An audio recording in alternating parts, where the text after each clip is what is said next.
അപ്പോൾ നമ്മൾ ഓസ്ട്രിയ ഓടിത്തീർന്ന് ഇറ്റലിയിലേക്ക് കയറുകയാണ്. അപ്പോൾ കൺട്രി കോഡ് മാറ്റാം. നമ്മൾ ഓരോ രാജ്യത്തേക്ക് കയറുമ്പോൾ ആ രാജ്യത്തേക്ക് കയറുന്നതിൻ്റെ കൺട്രി കോഡ് ചേഞ്ച് ചെയ്യണം. അപ്പോൾ ബെഗിൻ കൺട്രി ഇറ്റലി അടിച്ചു.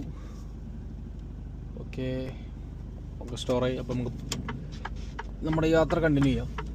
അവന് വില്ലാച്ച് എന്ന് പറഞ്ഞ സ്ഥലത്തുള്ള ഒരു ബോർഡർ ഉണ്ട് ക്രോസ് ചെയ്ത് ഇറ്റലി ഓസ്ട്രിയ ഇറ്റലി ബോർഡർ. വില്ലാച്ച് എന്ന് പറഞ്ഞ സ്ഥലത്താണ്. എന്താ രസം എന്ന് പറയും. ഇവിടെ നല്ല എന്താ പറയുക, റോട്ടിൽ ഓവർ മഞ്ഞില്ല. അതുകൊണ്ട് നമുക്ക് ഈ ഇതിൻ്റെ സൗന്ദര്യം നന്നായിട്ട് ആസ്വദിക്കാൻ പറ്റുന്നുണ്ട്.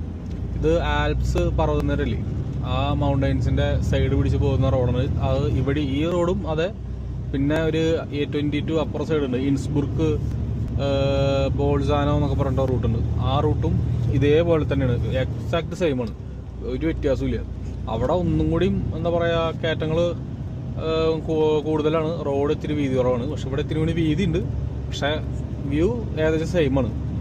എനിക്ക് തോന്നിയത് അങ്ങനെയാണ് ഉണ്ടാവും. കാരണം ഞാൻ ആ വഴിയിലും കുറേ നാൾ ഓടിയതാണ്. ഇവിടെ ഞാൻ കുറച്ച് നാളായിട്ട് ഇപ്പോൾ എന്താ പറയുക, ഇപ്പോൾ 2 മാസത്തിനിടയ്ക്ക് തന്നെ ഇപ്പോൾ ഒരു 4-5 പ്രാവശ്യം ഈ വഴി വരുന്നത് ഞാൻ. ഓക്കെ, അങ്ങനെ ഇനി കുറേ ടണലുകളുണ്ട് ഇവിടെ. ഇത്